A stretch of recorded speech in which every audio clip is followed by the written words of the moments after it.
বরিশাল নগরীর নথুল্লাবাদ বাস স্ট্যান্ডে দ্বিতীয় দিনের মতো বিক্ষোভের প্রস্তুতি নিচ্ছেন ছাত্র জনতা। কিন্তু আজ সকাল থেকেই ওই এলাকা ঘিরে রেখেছে আইনশৃঙ্খলা বাহিনী। সেখানে আছেন সহকর্মী সালে টিটু, যাচ্ছি তার কাছে। টিটু, এখন কি পরিস্থিতি দেখছেন জানাবেন।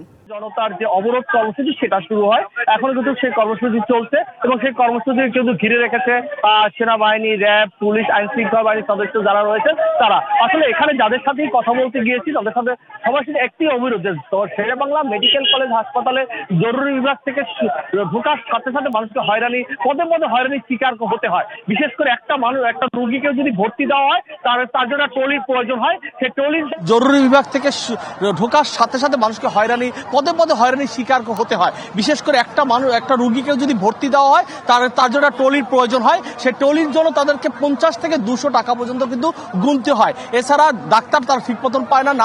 নার্স ডাক্তার যারা রয়েছেন তাদের ব্যবহারের কথাও তারা উল্লেখ করেছেন যে তাদের ব্যবহারটা এতটা খারাপ, এত মানুষ যেসব একেবারে অসুস্থ হয়ে না যতক্ষণ পর্যন্ত না পারেন তারা মেডিকেলমুখী হন না। যে সময় মুরগির মুমূর্ষু অবস্থায় চলে আসে সে সময় কিন্তু তারা যায়, সে সময় গিয়েও কিন্তু তারা ভালো ব্যবহারও পান না। ভালো ব্যবহার পেলেও কিন্তু যারা চিকিৎসা নিতে চান তারা অনেকটা সুস্থতা বোধ করেন, কিন্তু সেই ব্যবহারটুকু তারা পাচ্ছে না।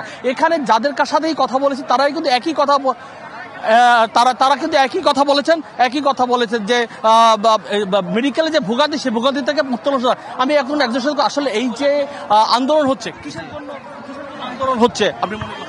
আমি এটা মনে করি যে শেরেবাংলা শুধু আজকে থেকে না, বিগত বেশ আগে থেকেই শেরেবাংলা সংস্কার করা প্রয়োজন ছিল, কিন্তু বিগত দিন ফ্যাসিস্ট সরকারের আমলে হয়নি।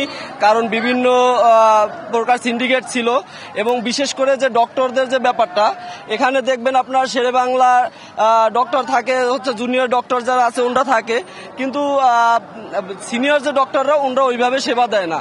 ওনরা করে কি, ওনরা হচ্ছে আপনার বিভিন্ন ক্লিনিক, তারপর ডায়াগনস্টিক সেন্টার, এখানে বিভিন্নভাবে তারা বসে এবং টেস্ট বাণিজ্য যেটাকে বলে সিন্ডিকেট বাণিজ্য, সাথে সাথে যে ডায়াগনস্টিক সেন্টারগুলোতে হচ্ছে আপনার বিভিন্ন ধরনের টেস্ট দেয়।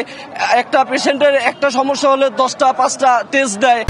কালার এক্সপার্ট, জর্জ স্যাপ এবং মাইল্ড অন হ্যান্ডস টেকনোলজি সমৃদ্ধ অরিক্স ক্রিস্টাল ওয়াশ আপনার একটু আরেকজনের সাথে কথা বলবো। মেডিকেলের কি অবস্থা চলছে বর্তমানে? অবস্থা বলতে গেলে খুবই দুর্ভোগ। আর যদি আমি আমার ক্ষেত্র দিয়ে বলি, আমার বাবাকে নিয়ে রিসেন্টলি আমি শেরেবাংলাতে গেছিলাম। আমার আব্বার পিত্তে পাথর হয়েছিল, তো পিত্তে ইনফেকশন করছিল, তো সে একটা ব্যথার ইঞ্জেকশন দিতে আপনার সর্বোচ্চ লাগে 1 থেকে 2 মিনিট। সেখানে আমাকে 3.5 ঘন্টা ওয়েট করতে হয়েছিল। আসলে শুনছিলেন এখানে যারাই রয়েছেন এখানে আসে তাদের কাছে যদি শেরেবাংলা মেডিকেল কলেজ হাসপাতাল সম্পর্কে কিছু জানতে হয় তাহলে দুর্ভোগের কথাই চলে আসবে। এই দুর্ভোগের কথা কিন্তু শেষ হবে না, আর এই কারণেই কিন্তু এই আন্দোলন করি। টিটু, ধন্যবাদ আপনাকে।